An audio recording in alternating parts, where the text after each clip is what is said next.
According to Greek legends, there are several steps needed to be taken in order for the dead to gain entry into the underworld of Hades. Proper burial rites were to be performed and coins were placed in the mouths of the deceased.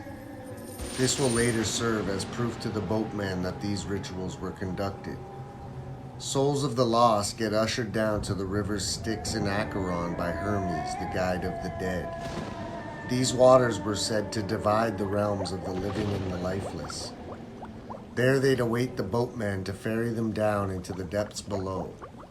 When Charon arrived, he'd demand payment of a coin to board his boat.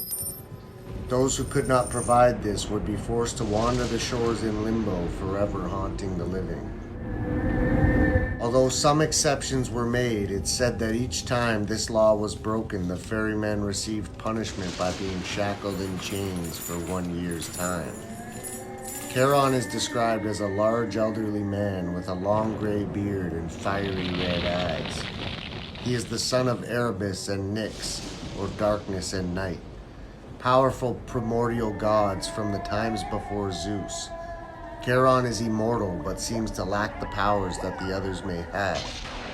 He's known as the Boatman, and his duty is to transport the souls of the fallen into the kingdom of Hades. He's usually seen with a skiff and a hammer and travels in his vessel, the Broad-Bottom Packet. It's not quite clear why Charon received this task, but it's said that he was highly favored by the king of the dead and was happy to serve his majesty.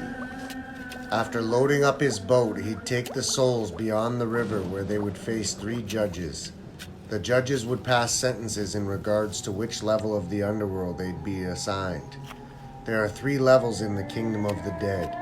First, there's Asphodel, a place of forever mourning and sadness. Most who lead ordinary lives would go here. Second, you have the depths of Tartarus, a place where the wickedest men would suffer for eternity, forever being scorched in the furnaces of hell. And last, you have the Blessed Islands, or the Elysian Fields, a place where only the most heroic would go to find peace and rejoice. There they'd live on forever, surrounded by green meadows soaking up eternal sunshine. Once judgment is passed, Charon will ferry the souls to their assigned locations and then continue on, repeating the process forever in time. The boatman was a well-known figure in ancient Greece because an encounter with him represented the first steps of the dead or the last of the living. So when your time comes, whether it be early or with age, keep a copper for the boatman so he will guide your way. And that's the story of the boatman Charon.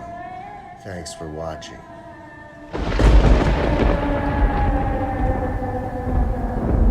The boatman waits for us!